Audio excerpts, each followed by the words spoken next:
Bonjour et bienvenue dans ce tutoriel Scratch 101 qui va vous aider à découvrir les concepts de base de Scratch et ScratchLab. Quand vous lancez Scratch pour la première fois, le logiciel affiche une fenêtre d'activation de licence.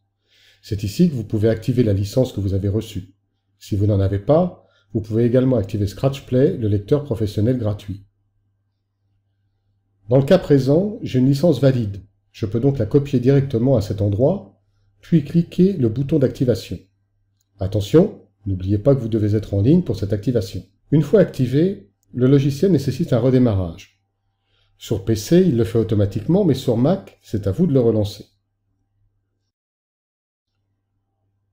À partir de cette page d'accueil, vous pouvez gérer votre profil utilisateur et créer de nouveaux projets. Une des premières choses à faire quand on démarre avec Scratch est donc de créer ce profil qui comprendra vos réglages personnalisés. Pour commencer, je sélectionne donc le bouton User Profile.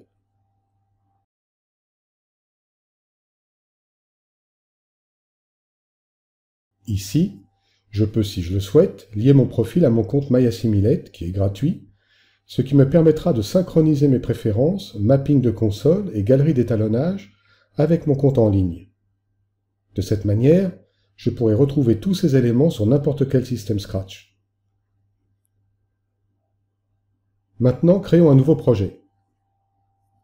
J'entre le nom de mon projet dans cette colonne centrale et je presse le bouton Add.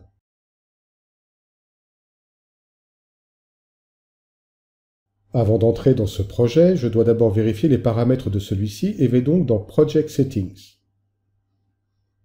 Une des choses les plus importantes est le Project Media Path, le chemin vers un dossier racine virtuel sous lequel mes médias sont groupés.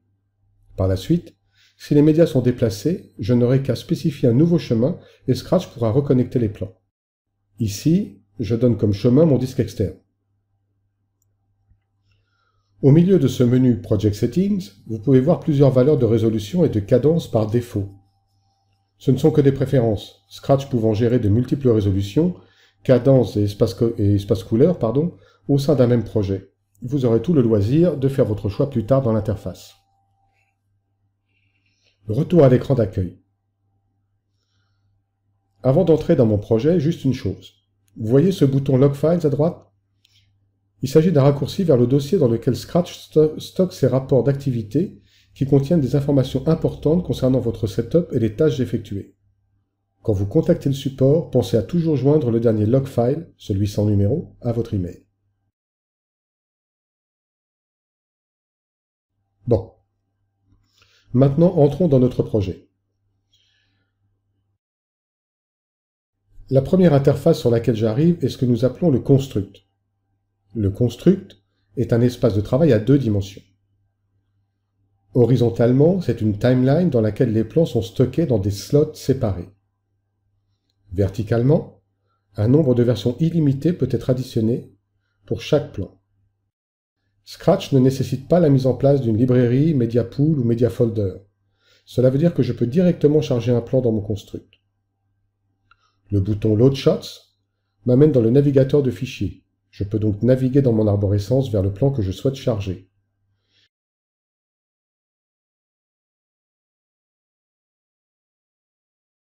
Quand je sélectionne un plan unique, il est attaché à mon curseur et je peux le déposer dans n'importe quel slot. Mettons celui-ci dans le premier slot, par exemple. Maintenant que c'est fait, je peux rapidement naviguer à travers ce plan en faisant glisser la barre supérieure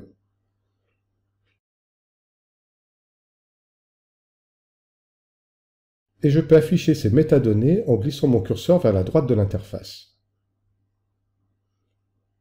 À la suite des informations de base telles que le nom, le timecode ou le Real ID, je vais trouver les métadonnées additionnelles propres à chaque type de caméra. Retour à notre plan. Quand je le sélectionne, une icône de lecture apparaît. Si je clique de nouveau, le plan est ouvert dans le lecteur. C'est dans ce lecteur que s'effectue la majeure partie du travail créatif, comme le montage, l'étalonnage, le compositing et évidemment la lecture des médias.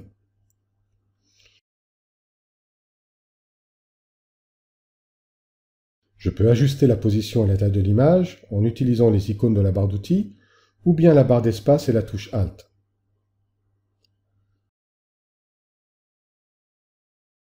Pour l'instant, retournons à notre construct pour vous montrer comment charger plusieurs plans à la fois. Je clique sur Construct pour fermer le lecteur et je me parque sur le slot suivant.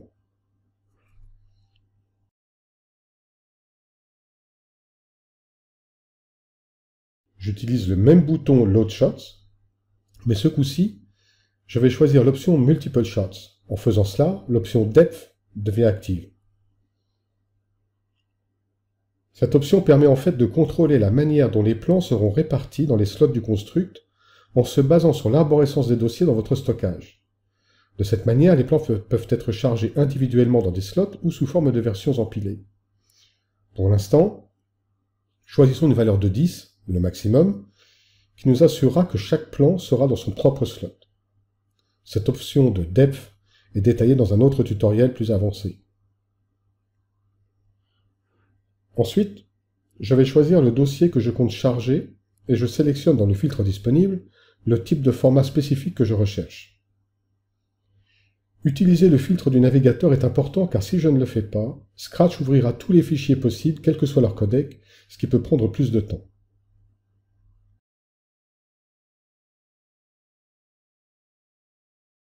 Ensuite, je fais Open. Comme prévu, Scratch charge chaque plan dans des slots séparés. Bien qu'il les ait chargés en fonction de leur ordre sur le stockage, ce que je vois ici correspond déjà à une timeline. Au sein de mes constructs, je peux déplacer et réarranger mes plans comme je le souhaite, juste en les prenant et en les déposant à l'aide de mon curseur, ou encore créer des copies en combinant le clic du curseur avec la touche Alt. Les propriétés principales de ma timeline sont déterminées par le main output du construct.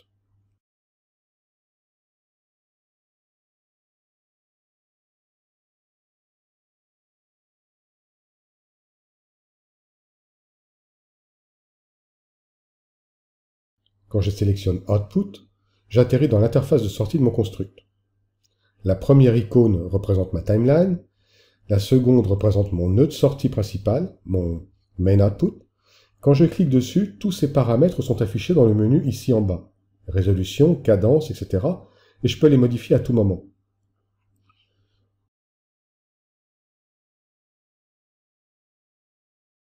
Vous vous souvenez des réglages par défaut de notre projet? Ces réglages contrôlent les paramètres de chaque nouveau construct créé dans le projet.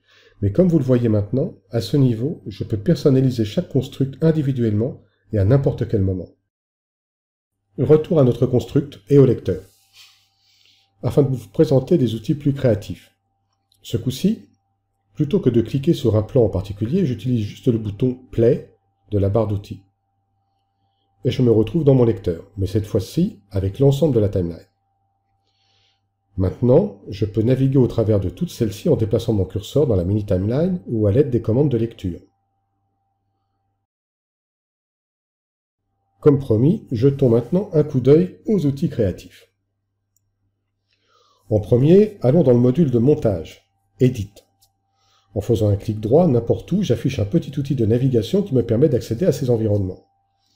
Dans l'Edit, je peux modifier le timing des plans, déplacer les points d'entrée-sortie, ajouter des points de montage, des transitions, les modifier et en ajouter. L'Edit fournit tous les outils nécessaires pour conformer et ajuster une timeline.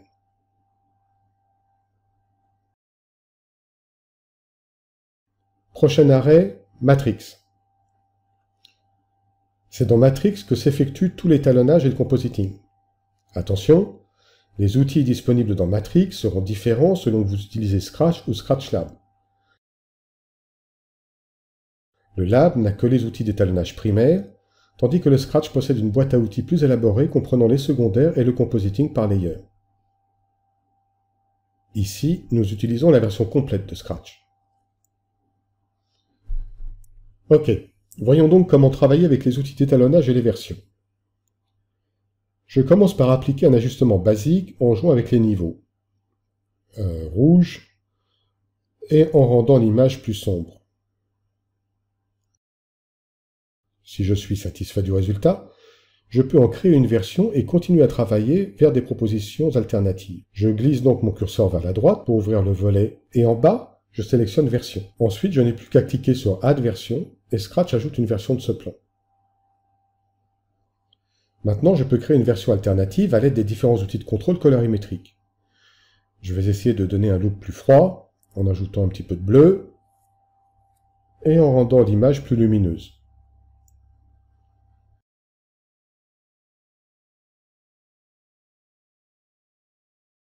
Je rajoute une nouvelle version et cette fois, je vais essayer quelque chose d'encore différent.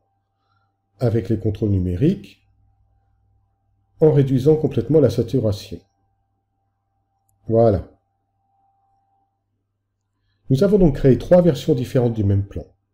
Je peux toujours les sélectionner dans le volet des versions et les ajuster indépendamment. Je peux aussi préférer afficher mon écran en mode Dual View et faire des glisser-déposer des versions pour comparer.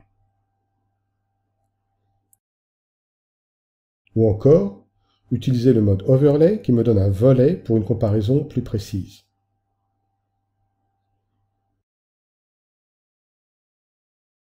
Si je retourne maintenant dans mon construct, vous voyez que les versions que nous avons créées se sont additionnées dans le slot de mon plan. La prochaine étape que je souhaiterais vous montrer est comment gérer vos sorties.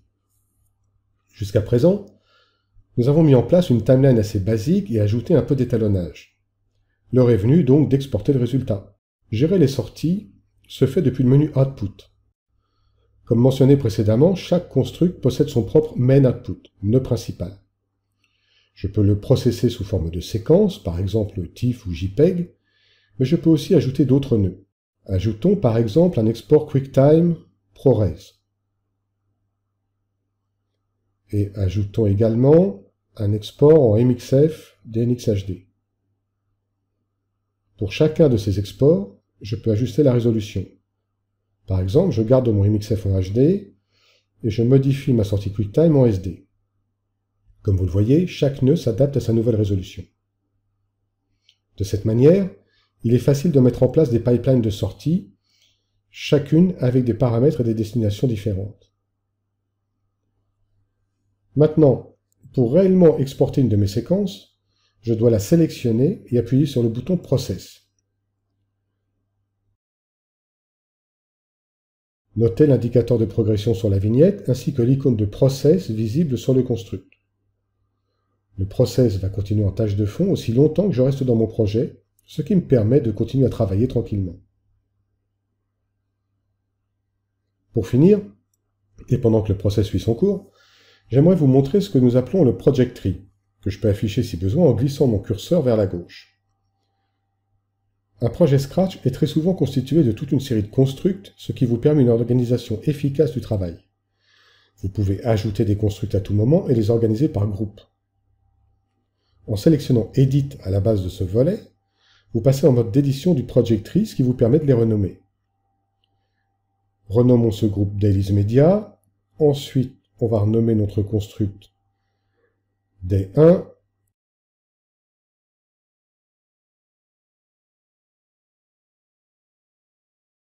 Et ajoutons des constructs supplémentaires que nous renommons Day 2 et Day 3. Maintenant, ajoutons un nouveau groupe et appelons-le Conforms. Et son construct, Reel 1, ajoutons un construct et appelons-le Reel 2, etc., etc., etc. À ce propos, les méthodes de conformation à partir d'EDL, d'ALE, d'AF et d'XML sont couvertes dans un autre tutoriel plus avancé. Comme vous le voyez, le Project Tree permet d'organiser son travail de façon claire et visuelle, adaptée à votre workflow. En plus de la création de nouveaux groupes et constructs, vous pouvez aussi les déplacer, changer leur ordre ou encore créer des versions de constructs, de véritables clones, en cliquant sur la touche Alt pendant que vous les déplacez. Et voilà. J'espère que cette vidéo Scratch 101 a retenu votre attention et vous a donné envie d'aller plus loin et de découvrir nos nombreux autres tutoriaux disponibles sur le canal Vimeo d'Assimilate. J'espère à très bientôt. Merci de votre attention. Au revoir.